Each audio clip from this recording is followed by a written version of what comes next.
د کنفرانس ټولو ګډونوالو، د رسنیو محترمو استازو او خپل درانه ولس ته السلام علیکم ورحمت الله وبرکاته. نن غواړم د افغانستان د ټولو پولو او فرضي کرښې د امنیت، د افغانستان د عمومي امنیتي وضعیت او فرضي کرښې ته نږدې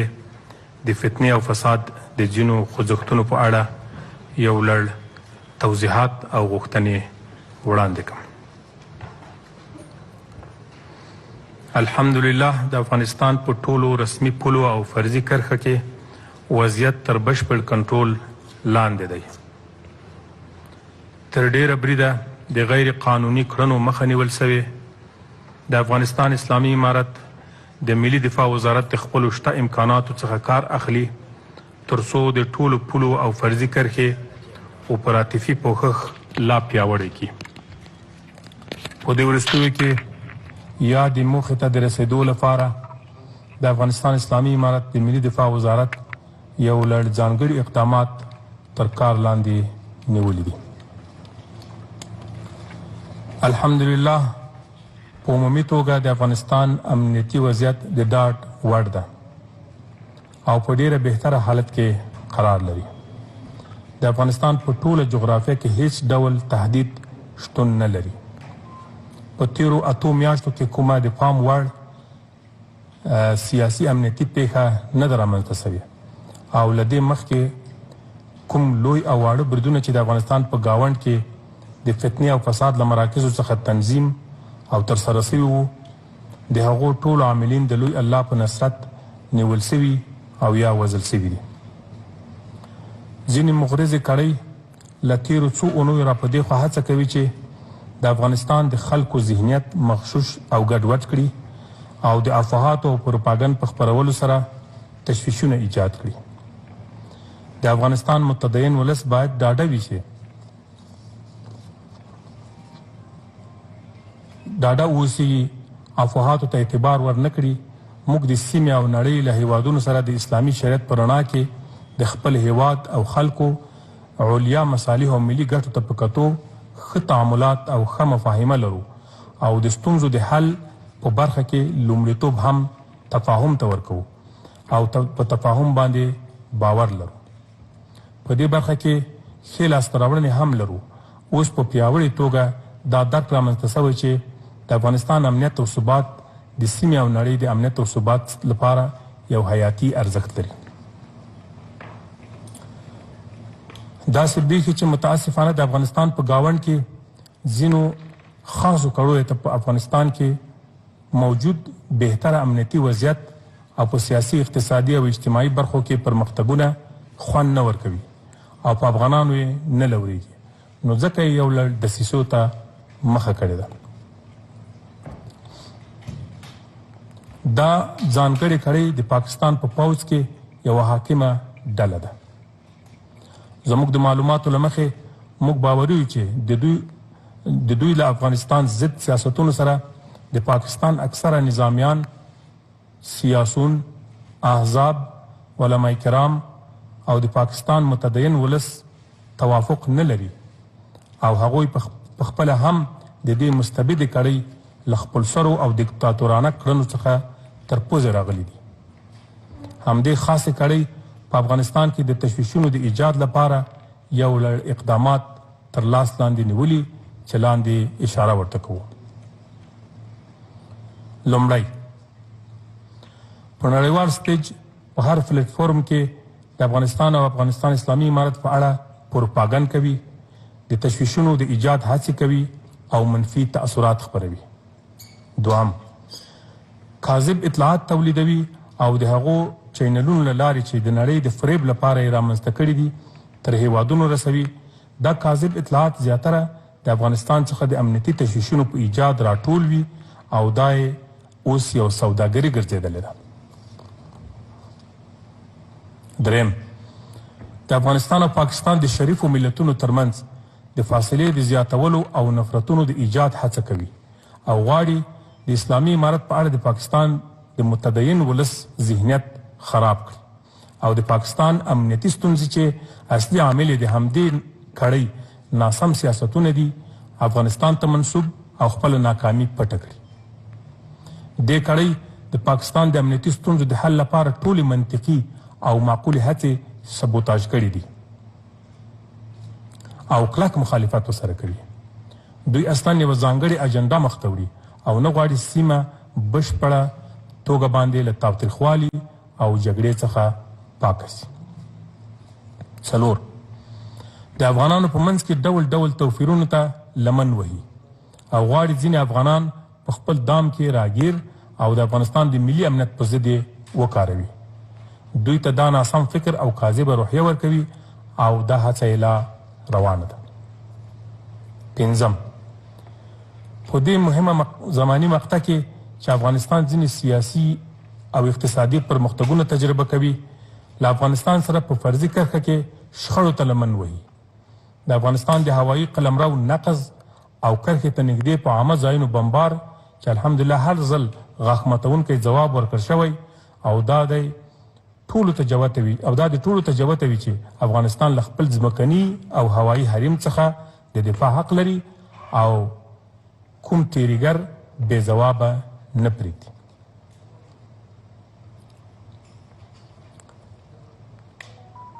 باید یادونه وکړو چې دغه کړۍ د پاکستان په خوا کې د مخدره موادو کښت ته هم مخه کړې ده. په زرګونو هکتاره ځمکه یې د مخدره موادو په کښت باندې لتاړ کړې. دا له هغه وروسته چې افغانستان اسلامي امارت په افغانستان کې د مخدره موادو په کښت باندې بندیز ولګاوه، دوی د دې خلا د ډکېدو دپاره دغه د نړیوال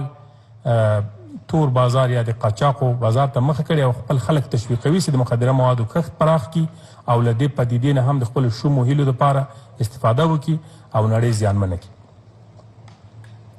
6 په خپله خاوره کې د داعشي پروژې په موجودیت او پټنځایونو باندې سترګې پټې کړي دي چې هم خپل دیني علما کرام قومي مخور او خلک پرې وژني، هم د افغانستان او هم د نړۍ امنیت او ثبات پرې تهدیدوي او خطرناکه لوبه یې پیل کړې ده. تاسو ته بهتره معلومه ده چې کله افغانستان تر اشغال لاندې و، د هیواد په ختیځو ولایتونو کې د داعش د فتنې ظهور د کرښې هغې غاړې ته د اورکزو له ساحې څخه ترسره شو. په سر کې د سید خان په نامه یو پاکستانی وګړی قرار درلود او لښکر یې هم د پاکستان د مختلفو صوبو څخه سلګونه وګړي شامل وو او جوړ شوی وو. د اسلامي امارت مجاهدین له یوې خوا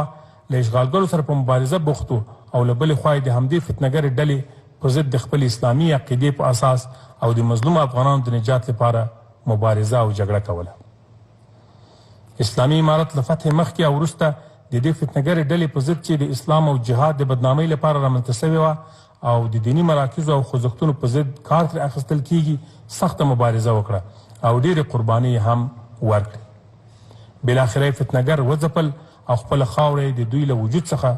پاکه کړه. د دې فتنهګرې ډلې پاتې غړي په خیبر پښتونخوا او بلوچستان کې خپلو اصلي سیمو ته وتښتېدل او هلته نوي پټنځایونه او مراکز ورته ایجاد شول.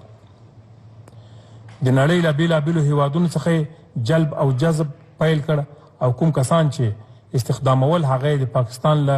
غربي پولو او د کراچي او اسلام آباد له هوایي ډګرونو څخه خپلو مراکزو ته راانتقالول چې بیا یې تکفیري فکر او د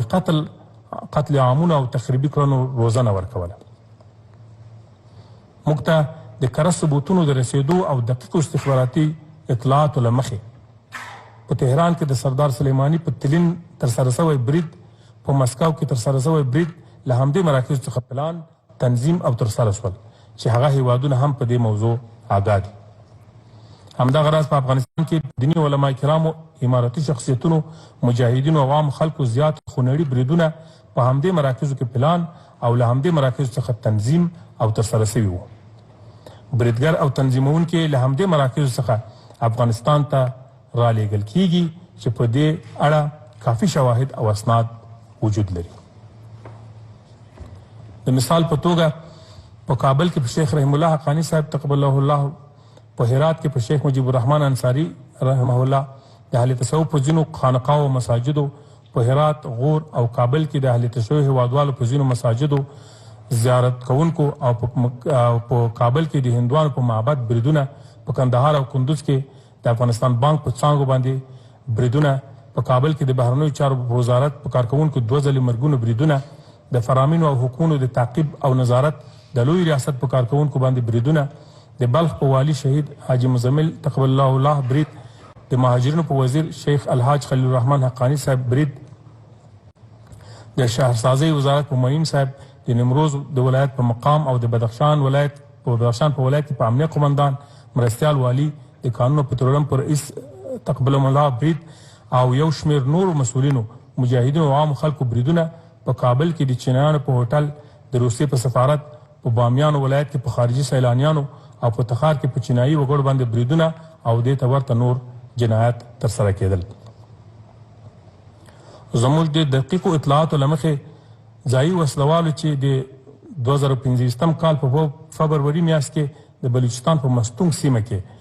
د ساين بالفساد یا داعشي فتنګرو په فتنځایونو او مراکزو کوم بریدونه ترسره کړل، هلته یې تر 10 پورې داعشي فتنګر ووژل چې یو شمیر مسؤلینو په شمول ځینې خارجي اتباع هم پکې شامل وو او ځینې اروپایي پاسپورټونه هم له همدې مراکزو لاسته ورغلي وو. تحلیل دا ده چې اروپایي اتباع هم دلته